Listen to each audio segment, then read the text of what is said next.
नमस्कार। आज हम बात कर रहे हैं प्राचीन यूनानी देवता पोसाइडन की। सब उन्हें समुद्र का देवता तो जानते हैं, पर क्या वो बस इतने ही थे? ये एक अच्छा सवाल है। हमारे पास कई तरह के स्रोत हैं। पौराणिक कथाओं के विश्लेषण हैं, एथेंस के नामकरण पर लेख हैं, देवताओं पर वेबसाइट्स, विकिपीडिया, रेडिट चर्चाएं और अकादमिक सामग्री भी है यूनानी संस्कृति पर। जी बिल्कुल। तो आज हम कोशिश करेंगे इन सब की मदद से पोसाइडन के जो अलग अलग पहलू हैं, उनकी शक्तियों और उनकी विरासत को समझने की। सिर्फ समंदर नहीं, बल्कि पृथ्वी को कंपाने वाले और घोड़ों के स्वामी के रूप में भी। बिल्कुल, क्योंकि पोसाइडन का दायरा जो है वो समंदर से कहीं ज्यादा फैला हुआ था। उनकी कहानी शुरू होती है क्रोनस और रिया के बेटे के तौर पर। ज़्यूस और हेडीज के भाई थे वो। हाँ। और टाइटन्स के खिलाफ जो जंग हुई थी टाइटोनोमेकी, उसमें उनकी भूमिका बहुत अहम थी। अच्छा, और उसी के बाद वो दुनिया का बंटवारा हुआ है ना? ज़्यूस को आसमान मिला, हेडीज को पाताल और पोसाइडन को समंदर। हाँ। पृथ्वी और ओलंपस वो साझा माने गए। लेकिन ये बंटवारा, क्या ये सिर्फ ताकत का बंटवारा था या इसका कोई मतलब गहरा सांस्कृतिक मतलब भी था? हाँ, ये बहुत महत्वपूर्ण सवाल उठाया आपने। कुछ विश्लेषण ये कहते हैं कि ये बंटवारा शायद बाद में जोड़ी गई व्यवस्था थी। अच्छा। हाँ, मतलब ये दिखाने के लिए कि कैसे ओलंपियन देवताओं ने, खासकर ज़्यूस के पंथ ने, जो पुराने स्थानीय देवता थे ना, उन पर अपना दबदबा बनाया। बिल्कुल, अपना वर्चस्व स्थापित किया।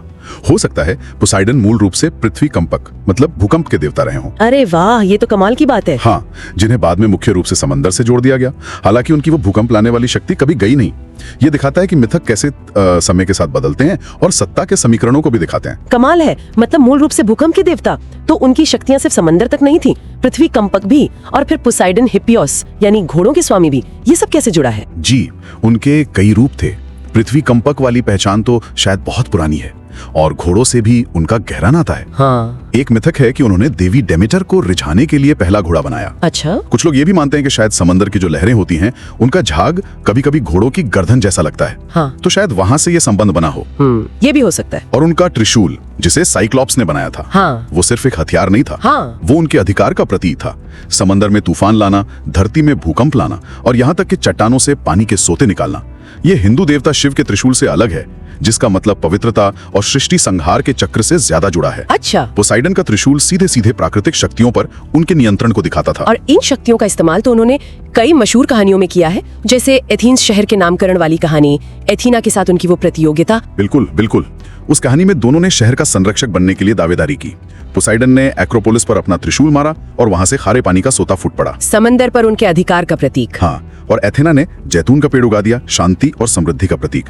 लोगों ने जैतून को ज्यादा उपयोगी माना और शहर का नाम एथेंस पड़ गया। लेकिन दिलचस्प बात यह है कि हारने के बाद भी पोसाइडन का सम्मान कम नहीं हुआ है ना? सही कहा।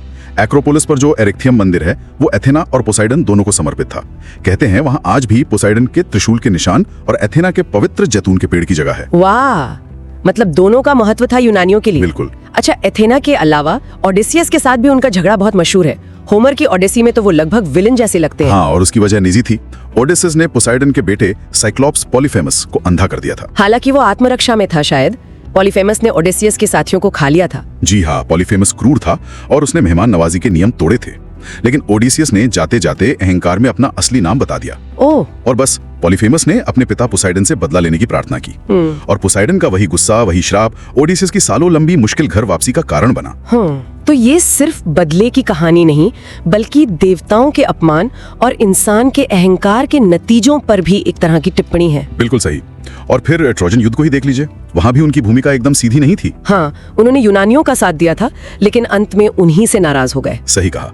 युद्ध में तो वो यूनानियों के पक्ष में थे, लेकिन जब ट्रॉय हार गया और यूनानियों ने जीत के नशे में बर्बरता दिखाई, जैसे एथीना के मंदिर में कैसेंड्रा का अपमान किया, पवित्र जगहों को नुकसान पहुंचाया, तब पोसाइडन को गुस्सा आया। हाँ, उन्हें घृणा हुई और उन्होंने यूनानियों को सजा देने के लिए एथेना का साथ दिया।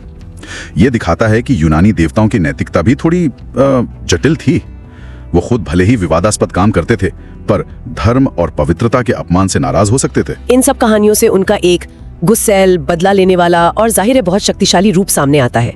उनकी पूजा कहाँ होती थी? उनकी पूजा पूरे ग्रीस में फैली थी, खासकर समुद्री किनारों पर और उन जगहों पर जहां भूकंप ज्यादा आते थे। केप सुनीद पर उनका एक भव्य मंदिर था, लगभग 444-440 ईसा पूर्व का। अच्छा। समुद्र के किनारे ऊंची चट्टान पर बना वो मंदिर नाविकों के लिए एक लैंडमार्क जैसा था।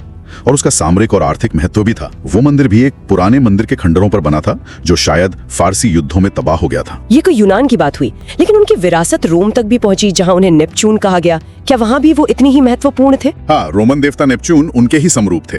लेकिन दिलचस्प बात यह है कि यूनानियों के लिए, जो समंदर पर बहुत निर्भर थे, पोसाइडन बेहद महत्वपूर्ण थे। जबकि रोमन सभ्यता ज्यादा जमीन पर आधारित थी, तो उनके लिए नेपच्यून शुरुआत में शायद ताजे पानी के देवता के रूप में थोड़े कम महत्वपूर्ण थे। बाद में उनका समंदर से संबंध ज्यादा गहरा हुआ। और मिथकों में उनका चरित्र कैसा दिखाया गया है? मतलब ये आक्रामकता, गुस्सा? हाँ, मिथकों में पोसाइडन अक्सर आक्रामक, ईर्ष्यालु और बदला लेने वाले देवता के रूप में देखते हैं। ये शायद समंदर और भूकंपों की जो विनाशकारी, अप्रत्याशित और बेकाबू प्रकृति है ना, उसको दिखाता है। हाँ, ये हो सकता है। उन्हें अक्सर दूसरे देवताओं से भी झगड़ते हुए दिखाया गया है, एथेना, हेलियोस, हेरा, यहाँ तक कि ज़्यूस से भी, इलाकों और सम्मान के लिए। तो कुल मिलाके पोसाइडन को सिर्फ समुद्र का देवता कह देना काफी नहीं है। बिल्कुल नहीं, वो सिर्फ समुद्र के शासक नहीं थे, वो प्रकृति की उन ताकतों के प्रतीक थे जो बना भी सकती हैं और बिगाड़ भी सकती हैं। अदम्य। उनका चरित्र समुद्र की तरह ही गहरा, शक्तिशाली और अप्रत्याशित था। वो प्राचीन यूनानियों के मन में प्रकृति के लिए जो डर और सम्मान था, दोनों को दर्शाते हैं। पोसाइडन की ये कहानियां हमें याद दिलाती हैं कि जिन प्राकृतिक शक्तियों पर हम आज भी निर्भर हैं या जिनसे डरते हैं, समंदर हो, धरती हो, मौसम हो, वो कितनी जटिल हो सकती हैं, उनके कितने रूप हो सकते हैं। जी। और सोचने वाली बात यह है कि आज की दुनिया में जब हम प्रकृति के ऐसे ही शक्तिशाली, कभी कभी विनाशकारी पहलुओं का सामना करते हैं, तो क्या इन प्राचीन मिथकों में कोई सबक छिपा है जो हमें प्रकृति के प्रति अपने नजरिए को समझने में मदद कर सकता है? ये एक विचारणीय प्रश्न है। स्वागत है जी। ਅੱਜ ਅਸੀਂ ਯੂਨਾਨੀ ਦੇਵਤਾ ਪੋਸਾਈਡਨ ਤੇ ਇੱਕ ਨਜ਼ਰ ਮਾਰ ਰਹੇ ਹਾਂ। ਜ਼ਿਆਦਾਤਰ ਲੋਕ ਤਾਂ ਉਸ ਨੂੰ ਬਸ ਸਮੁੰਦਰ ਦਾ ਦੇਵਤਾ ਹੀ ਸਮਝਦੇ ਨੇ, ਪਰ ਜਿਹੜੇ ਸਰੋਤ ਆਪਣੇ ਕੋਲ ਹਨ ਉਹ ਤਾਂ ਕੁਝ ਮਤਲਬ ਕਾਫੀ ਵੱਖਰੀ ਤੇ ਡੂੰਗੀ ਤਸਵੀਰ ਜੀ ਪੇਸ਼ ਕਰਦੇ ਨੇ। हाँ जी, बिल्कुल सही गल है। आम धारणा तो परे ਅਸੀਂ ਅੱਜ ਉਸ ਦੀ ਅਸਲ ਸ਼ਕਤੀ ਦਾ ਦਾਇਰਾ ਕੀ ਸੀ, ਉਸ ਦੇ ਵੱਖ-ਵੱਖ ਰੂਪ ਅਤੇ ਉਸ ਦੇ ਖਤਰਨਾਕ ਗੁੱਸੇ ਬਾਰੇ ਵੀ ਗੱਲ ਕਰਾਂਗੇ। ਮਕਸਦ ਇਹੀ ਹੈ ਕਿ ਪੋਸਾਈਡਨ ਦੀ ਇਸ ਗੁੰਝਲਦਾਰ ਸ਼ਖਸੀਅਤ ਨੂੰ ਸਮਝੀਏ ਜੋ ਸਿਰਫ ਲਹਿਰਾਂ ਤੱਕ ਹੀ ਸੀਮਿਤ ਨਹੀਂ ਸੀ। ठीक है, फिर चलो शुरू करते हैं इस पड़चोल ਨੂੰ। तो सब तो पहला सवाल यही उठता है कि पोसाइडन मतलब हमेशा तो ही समुंदर ਦਾ ਦੇਵਤਾ ਸੀ। ਕੁਝ ਸਰੋਤਾ ਇਸ ਤੇ ਸਵਾਲ ਖੜਾ ਕਰਦੇ ਨੇ। ਹਾਂ, ਤੇ ਇਹੀ ਗੱਲ ਤਾਂ ਸਭ ਤੋਂ ਦਿਲਚਸਪ ਹੈ। ਦੇਖੋ, ਸਭ ਤੋਂ ਪੁਰਾਣੀਆਂ ਜਿਹੜੀਆਂ ਲਿਖਤਾਂ ਮਿਲਦੀਆਂ ਨੇ, ਯਾਨੀ ਮਾਈਸੀਨੀਅਨ ਕਾਲ ਦੀਆਂ ਲੀਨੀਅਰ ਬੀ ਟੈਬਲੇਟਾਂ, ਉਹ ਉਸ ਨੂੰ ਪੋਸੇਦੀਆ ਤੇ ਕਹਿੰਦੀਆਂ ਨੇ, ਪਰ ਖਾਸ ਤੌਰ ਤੇ ਇਨੇਸੀਡੋਨ ਵੀ ਕਹਿੰਦੀਆਂ ਨੇ, ਜਿਸ ਦਾ ਮਤਲਬ ਹੈ ਧਰਤੀ ਕਮਾਉਣ ਵਾਲਾ। ਓ, ਧਰਤੀ ਕਮਾਉਣ ਵਾਲਾ। ਹਾਂਜੀ, ਇਸ ਨਾਲ ਇਹ ਸੰਭਾਵਨਾ ਬਣਦੀ ਹੈ ਕਿ ਉਹ ਮੂਲ ਰੂਪ ਵਿੱਚ ਸ਼ਾਇਦ ਧਰਤੀ ਤੇ ਪੁਚਾਲਨ ਦਾ ਦੇਵਤਾ ਸੀ। ਹੋ ਸਕਦਾ ਹੈ ਧਰਤੀ ਦਾ ਪਤੀ ਜਾਂ ਮਾਲਿਕ ਦੇ ਤੌਰ ਤੇ। ਇਹ ਗੱਲ ਵੀ ਮਾਇਨੇ ਰੱਖਦੀ ਹੈ ਕਿ ਸ਼ੁਰੂਆਤੀ ਯੂਨਾਨੀ ਲੋਕ ਜ਼ਿਆਦਾਤਰ ਅੰਦਰੂਨੀ ਇਲਾਕਿਆਂ 'ਚ ਰਹਿੰਦੇ ਸੀ, ਸਮੁੰਦਰੀ ਨਹੀਂ ਸਨ। ਇਸ ਲਈ ਉਹਨਾਂ ਦਾ ਮੁੱਖ ਦੇਵਤਾ ਸ਼ੁਰੂ ਤੋਂ ਹੀ ਸਮੁੰਦਰ ਦਾ ਹੋਣਾ ਥੋੜਾ ਮਤਲਬ ਅਜੀਬ ਜਿਹਾ ਲੱਗਦਾ ਹੈ ਨਾ? ਵਾਹ, ਇਹ ਤਾਂ ਪੂਰੀ ਤਸਵੀਰ ਹੀ ਬਦਲ ਗਈ। ਮਤਲਬ ਸਮੁੰਦਰ ਦਾ ਰਾਜ ਉਸ ਨੂੰ ਬਾਅਦ ਵਿੱਚ ਮਿਲਿਆ ਹੋਣਾ, ਸ਼ਾਇਦ 올림픽ਨ ਦੇਵਤਿਆਂ 'ਚ ਜਦੋਂ ਸ਼ਕਤੀ ਵੰਡੀ ਗਈ। ਬਿਲਕੁਲ, ਜਦੋਂ ਜ਼ਿਊਸ, ਹੇਡੀਜ਼ ਤੇ ਪੋਸਾਈਡਨ ਦੇ ਦੁਨੀਆ ਵੰਡੀ। ਤਾਂ ਫਿਰ ਧਰਤੀ ਤੋਂ ਇਲਾਵਾ ਹੋਰ ਕਿਹੜੇ ਖੇਤਰ ਸਨ ਉਸਦੇ? ਸਮੁੰਦਰ ਤੇ ਧਰਤੀ ਯਾਨੀ ਪੁਚਾਲਾਂ ਤੋਂ ਇਲਾਵਾ ਕੋੜੇ ਵੀ। ਕੋੜੇ ਉਸਦੇ ਅਧੀਨ ਸਨ। ਉਸ ਨੂੰ ਪੋਸਾਈਡਨ ਹਿਪਿਓਸ ਵਜੋਂ ਵੀ ਪੂਜਿਆ ਜਾਂਦਾ ਸੀ। ਹਿਪਿਓਸ? ਹਾਂਜੀ, ਯਾਨੀ ਕੋੜਿਆਂ ਦਾ ਪੋਸਾਈਡਨ। ਇੱਕ ਕਥਾ ਤਾਂ ਇਹ ਵੀ ਕਹਿੰਦੀ ਹੈ ਕਿ ਉਸਨੇ ਦੇਵੀ ਡੈਮੇਟਰ ਨੂੰ ਪ੍ਰਭਾਵਿਤ ਕਰਨ ਲਈ, ਉਸ ਨੂੰ ਲੁਭਾਉਣ ਲਈ ਪਹਿਲਾ ਕੋੜਾ ਬਣਾਇਆ ਸੀ। ਕੋੜੇ ਦੇਖੋ ਧਰਤੀ ਦੀ ਸ਼ਕਤੀ ਅਤੇ ਕੁਦਰਤ ਦੀ ਉਹ ਜਿਹੜੀ ਬੇਲਗਾਮ ਜੰਗਲੀ ਜਿਹੀ ਰੂਹ ਹੁੰਦੀ ਹੈ, ਉਸ ਦਾ ਪ੍ਰਤੀਕ ਸਨ। ਉਸ ਦੀ ਸ਼ਕਤੀ ਦੇ ਇਹਨਾਂ ਤਿੰਨ ਖੇਤਰਾਂ ਦੀ ਗੱਲ ਹੋ ਰਹੀ ਹੈ ਤਾਂ ਉਸ ਦਾ ਤ੍ਰਿਸ਼ੂਲ ਯਾਦ ਆਉਂਦਾ ਹੈ ਕਿ ਉਹ ਸਿਰਫ ਸਮੁੰਦਰ ਦਾ ਚਿੰਨ੍ਹ ਸੀ ਜਾਂ ਇਸ ਦਾ ਸੰਬੰਧ ਉਸ ਦੇ ਬਾਕੀ ਖੇਤਰਾਂ ਨਾਲ ਵੀ ਸੀ? ਬਹੁਤ ਵਧੀਆ ਸਵਾਲ ਪੁੱਛਿਆ। ਤ੍ਰਿਸ਼ੂਲ ਦੇਖੋ ਜੀ ਸਿਰਫ ਇੱਕ ਹਥਿਆਰ ਨਹੀਂ ਸੀ, ਨਾ ਹੀ ਕੋਈ ਮੱਛੀ ਫੜਨ ਵਾਲਾ ਭਾਲਾ। ਇਹ ਬਹੁਤ ਸ਼ਕਤੀਸ਼ਾਲੀ ਪ੍ਰਤੀਕ ਸੀ। ਉਸ ਦੇ ਤਿੰਨੋਂ ਮੁੱਖ ਖੇਤਰਾਂ, ਸਮੁੰਦਰ, ਧਰਤੀ ਜਿਸ ਨੂੰ ਉਹ ਹਿਲਾ ਸਕਦਾ ਸੀ, ਤੇ ਘੋੜਿਆਂ ਜੋ ਤਾਕਤ ਦਾ ਪ੍ਰਤੀਕ ਸਨ। ਅੱਛਾ, ਤਿੰਨੋਂ ਖੇਤਰਾਂ ਦਾ? ਹਾਂਜੀ, ਕਈ ਵਾਰ ਇਸ ਨੂੰ ਉਸ ਦੇ ਸੁਭਾਅ ਦਾ ਪ੍ਰਤੀਕ ਵੀ ਮੰਨਿਆ ਜਾਂਦਾ ਹੈ। ਉਹ ਸਿਰਜਣਹਾਰ ਵੀ ਸੀ ਤੇ ਵਿਨਾਸ਼ਕ ਵੀ, ਸ਼ਾਂਤ ਵੀ ਤੇ ਗੁੱਸੇ ਵਾਲਾ ਵੀ, ਹੈ ਨਾ? ਹਾਂ, ਇਹ ਦੋਵੇਂ ਪਹਿਲੂ ਸਨ ਉਸਦੇ। ਦਿਲਚਸਪ ਗੱਲ ਇਹ ਵਾ ਕਿ ਕੁਝ ਲੋਕ ਇਸ ਦੀ ਤੁਲਨਾ ਮਤਲਬ ਆਧੁਨਿਕ ਵਿਆਖਿਆਵਾਂ ਵਿੱਚ ਸ਼ਿਵ ਜੀ ਦੇ ਤ੍ਰਿਸ਼ੂਲ ਨਾਲ ਕਰਦੇ ਹਨ, ਪਰ ਇਹ ਸਿਰਫ ਇੱਕ ਪ੍ਰਤੀਕਾਤਮਕ ਸਮਾਨਤਾ ਹੈ, ਕੋਈ ਇਤਿਹਾਸਿਕ ਸੰਬੰਧ ਨਹੀਂ ਹੈਗਾ। ਅਸਲ ਮਿਥਿਆਸ ਮੁਤਾਬਿਕ ਇਹ ਸਾਈਕਲੋਪਸ ਨੇ ਬਣਾ ਕੇ ਦਿੱਤਾ ਸੀ ਉਸ ਨੂੰ। ਜੇ ਉਸ ਦੇ ਸੁਭਾਅ ਦੀ ਗੱਲ ਕਰੀਏ ਤਾਂ ਸਰੋਤ ਦੱਸਦੇ ਨੇ ਕਿ ਉਹ ਕਾਫੀ ਗੁੱਸੇ ਵਾਲਾ ਤੇ ਬਦਲਾਖੋਰ ਸੀ। ਇਹ ਸੱਚ ਹੈ? ਹਾਂ, ਉਸ ਦਾ ਸੁਭਾਅ ਬਿਲਕੁਲ ਸਮੁੰਦਰ ਵਰਗਾ ਹੀ ਦੱਸਿਆ ਗਿਆ ਹੈ, ਕਦੇ ਸ਼ਾਂਤ ਪਰ ਕਦੇ ਇੱਕਦਮ ਭਿਆਨਕ ਤੂਫਾਨੀ। ਉਹ ਬਹੁਤ ਜਲਦੀ ਗੁੱਸੇ ਵਿੱਚ ਆਉਣ ਵਾਲਾ ਤੇ ਬਦਲਾ ਲੈਣ ਵਾਲਾ ਮੰਨਿਆ ਜਾਂਦਾ ਸੀ। ਜਿਵੇਂ ਸਮੁੰਦਰ ਤੇ ਉਹ ਮਲਾਹਾਂ ਦੀ ਰੱਖਿਆ ਵੀ ਕਰ ਸਕਦਾ ਸੀ, ਪਰ ਆਪਣੇ ਤ੍ਰਿਸ਼ੂਲ ਨਾਲ ਭਿਆਨਕ ਤੂਫਾਨ ਵੀ ਲਿਆ ਸਕਦਾ ਸੀ। एथेंस शहर वाली कहानी इस दी एक वधिया मिसाल है। हाँ हाँ, एथेंस वाली कहानी ਜਦੋਂ एथीना ਤੋਂ ਹਾਰ ਗਿਆ ਸੀ ਨਾ, ਉਸਨੇ ਤੋਹਫੇ ਵਜੋਂ ਕੀ ਦਿੱਤਾ ਸੀ ਉਦੋਂ? ਉਸਨੇ ਆਪਣਾ ਤ੍ਰਿਸ਼ੂਲ ਇੱਕ ਚਟਾਨ ਤੇ ਮਾਰਿਆ ਸੀ ਤੇ ਉੱਥੋਂ ਖਾਰੇ ਪਾਣੀ ਦਾ ਚਸ਼ਮਾ ਫੁੱਟ ਪਿਆ। ਕੁਝ ਕਥਾਵਾਂ ਵਿੱਚ ਖੋੜਾ ਵੀ ਕਿਹਾ ਜਾਂਦਾ ਹੈ, ਪਰ ਜ਼ਿਆਦਾਤਰ ਖਾਰੇ ਪਾਣੀ ਦਾ ਜ਼ਿਕਰ ਆਉਂਦਾ ਹੈ। ਖਾਰਾ ਪਾਣੀ? ਹਾਂਜੀ, ਪਰ ਖਾਰਾ ਪਾਣੀ ਸ਼ਹਿਰ ਵਾਸੀਆਂ ਲਈ ਕੋਈ ਬਹੁਤਾ ਲਾਭਦਾਇਕ ਨਹੀਂ ਸੀ।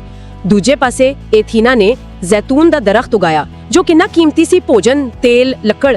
ਇਸ ਲਈ ਉਹ ਜਿੱਤ ਗਈ। ਅੱਛਾ। ਪਰ ਮਜ਼ੇ ਦੀ ਗੱਲ ਇਹ ਹੈ ਕਿ ਹਾਰਨ ਦੇ ਬਾਵਜੂਦ ਐਥਨਸ ਦੇ ਸਭ ਤੋਂ ਪਵਿੱਤਰ ਸਥਾਨਾਂ ਵਿੱਚੋਂ ਇੱਕ ਐਕਰੋਪੋਲਿਸ ਤੇ ਜਿਹੜਾ ਇਰਕਥੇਇਅਮ ਮੰਦਿਰ ਹੈ, ਉੱਥੇ ਐਥੀਨਾ ਦੇ ਨਾਲ-ਨਾਲ ਪੋਸਾਈਡਨ ਦੀ ਵੀ ਪੂਜਾ ਹੁੰਦੀ ਸੀ। ਓ, ਦੋਵਾਂ ਦੀ।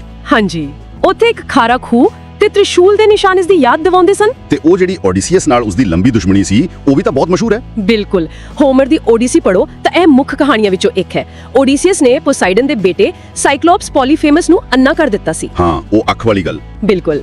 ਇਸ ਦੇ ਬਦਲੇ ਵਿੱਚ ਪੋਸਾਈਡਨ ਨੇ ਓਡੀਸੀਅਸ ਦੀ ਘਰ ਵਾਪਸੀ, ਜਿਹੜੀ ਕੁਝ ਦਿਨਾਂ ਦੀ ਹੋਣੀ ਸੀ, ਉਸ ਨੂੰ 10 ਸਾਲ ਲੰਬਾ ਕਰ ਦਿੱਤਾ। ਮੁਸ਼ਕਿਲਾਂ, ਤੂਫਾਨ, ਭਟਕਣਾ।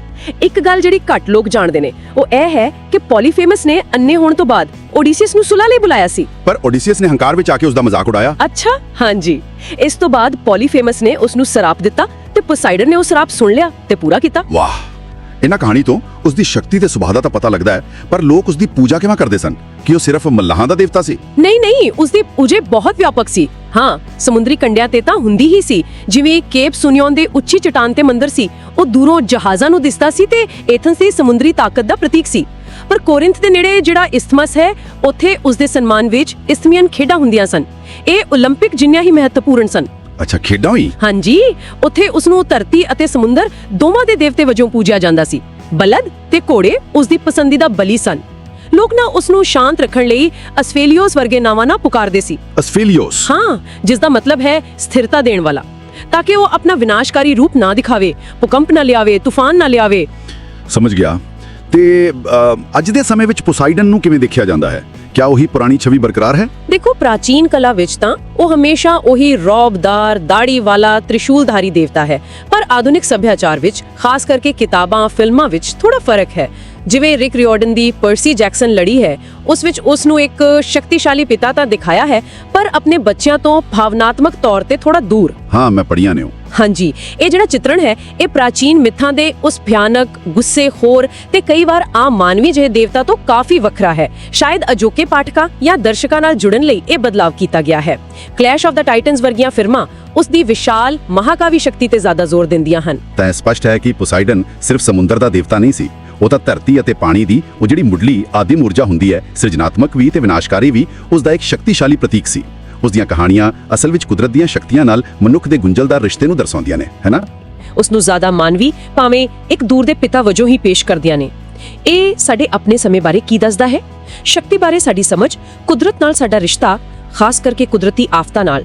ਕਿ ਅਸੀਂ ਕੁਦਰਤ ਦੀਆਂ ਬੇਕਾਬੂ, ਵਿਨਾਸ਼ਕਾਰੀ ਸ਼ਕਤੀਆਂ ਨਾਲ ਸਿੱਧਾ ਸਿੱਝਣ ਦੀ ਬਜਾਏ ਉਹਨਾਂ ਨੂੰ ਨਜ਼ਰਅੰਦਾਜ਼ ਕਰਨਾ ਜਾਂ ਮਤਲਬ ਮੁੜ ਆਕਾਰ ਦੇਣਾ ਜ਼ਿਆਦਾ ਪਸੰਦ ਕਰਦੇ ਹਾਂ।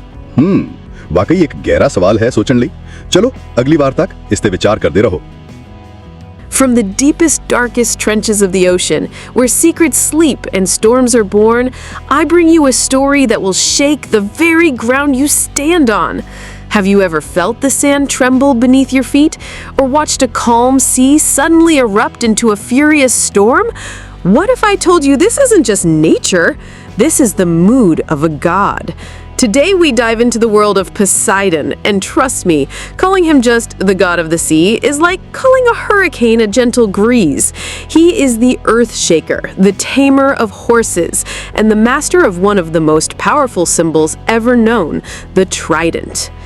With one strike of his mighty trident, Poseidon could summon tsunamis that swallowed coastlines.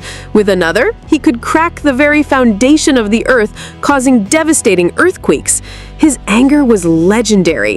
When he lost the city of Athens to the goddess Athena in a contest, he didn't just walk away, he flooded the entire land in a fit of rage. He held a grudge against the hero Odysseus for blinding his son, and for 10 long years, he tossed his ship across the seas, refusing to let him go home.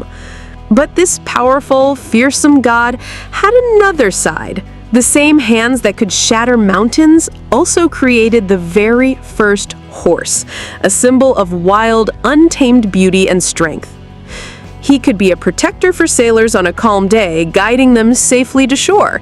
He was a force of both creation and destruction, as unpredictable and breathtaking as the ocean itself. Poseidon's story teaches us that the greatest powers in the universe have two sides.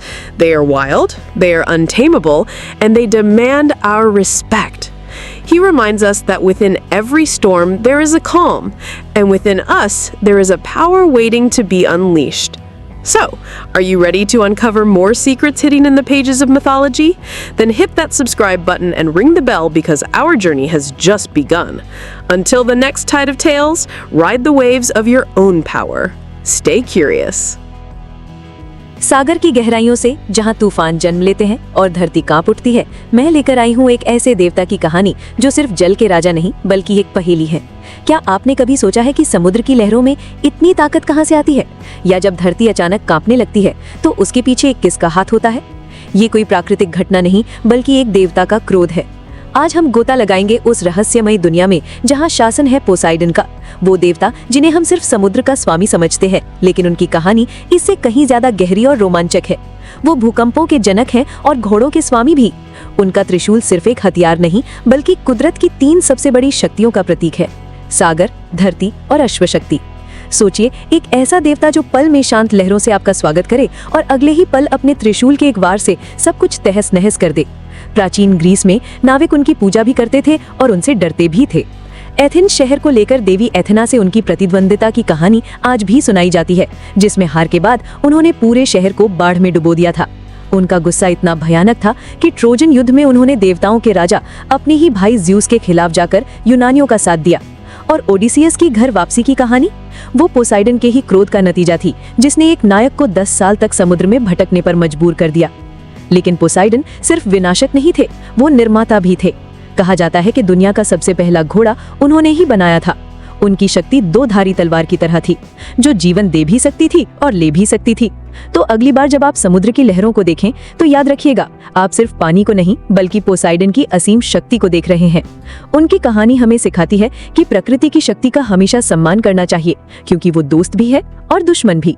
Poseidon की कहानी एक महासागर की तरह है, जिसकी हर बूंद में एक नया रहस्य छिपा है। अगर आप ऐसे ही और अनसुने रहस्यों को जानना चाहते हैं तो हमारे साथ जुड़े रहें। चैनल को सब्सक्राइब करना और बेल आइकॉन दबाना ना भूलें। लहरों की ताकत और धरती के कंपन के साथ मैं मिलूंगी आपसे अगली कहानी में। तब तक अपने अंदर के तूफान को सही दिशा देते रहिए।